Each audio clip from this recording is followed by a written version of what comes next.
Hi guys, I'm a Forester here with another retirement video. Now this video is intended for people like me who are considering retirement, but it can be useful for everybody, both young and old. Many of my retirement videos have focused on income. This one's going to focus on the other side of the equation, and that's spending.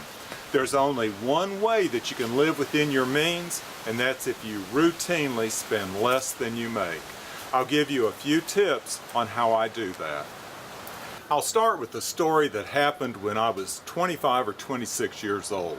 My wife and I had just gotten married and we were living in a small apartment.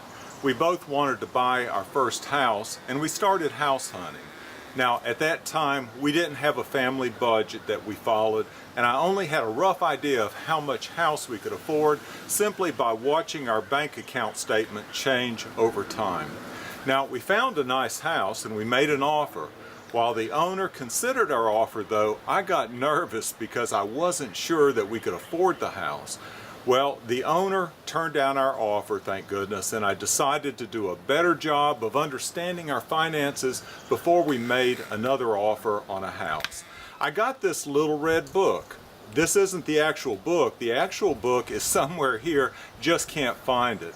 But we found it very interesting over the years to look back in that book to see what we spent for things 40 years ago.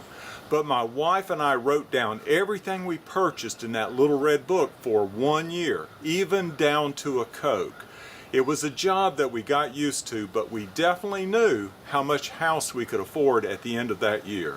And we did end up buying a house. It was a 50-year-old fixer-upper that we spent the better part of 10 years fixing up. Now there's only 3 ways that I know of to get a handle on your spending, and I call them the good, better, best method. Number 1, watch your bank account balances closely over time. That will at least let you know whether you're living within your means. That's the good method. The second method is to write down your actual spending and then analyze it monthly. That's the better method, and it gives you a little more detail. But the third method is to set a budget and stick to it. That's the best method of all. I've heard Dave Ramsey say that everybody needs to have a family budget, but I'll say, to be honest, we've never had one. Analyzing our income and spending occasionally has worked for us. It probably works because neither one of us are shoppers. All right, now let's apply this to pre-retirement.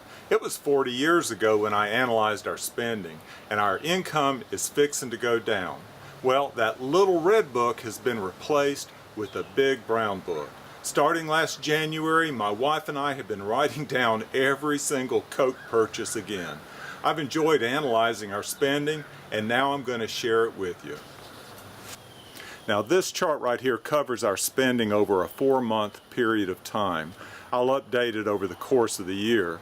There's an Excel spreadsheet behind it with a lot more detail, and I hope you can see the labels on here.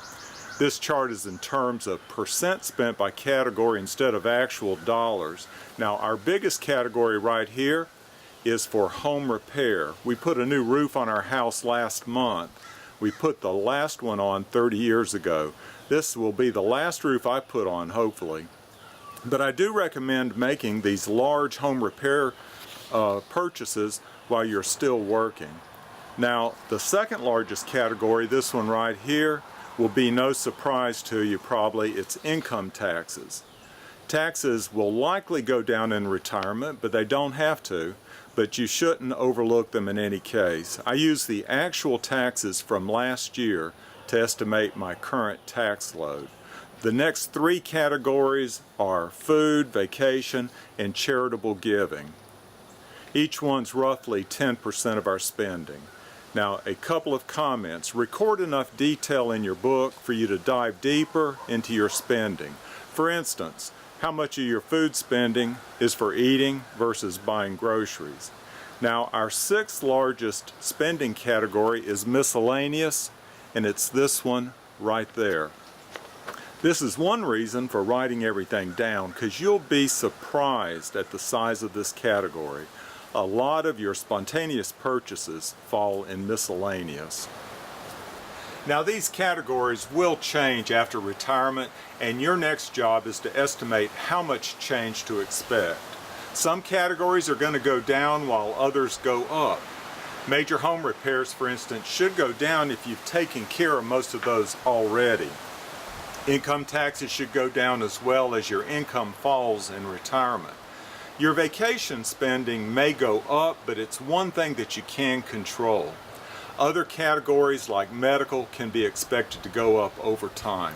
So writing down our expenses has allowed us to understand how much buffer we have now and then to estimate how much we'll spend in retirement. It may seem like a lot of work, but this exercise will allow you to go into retirement confidently. I hope you found this useful. Y'all take care.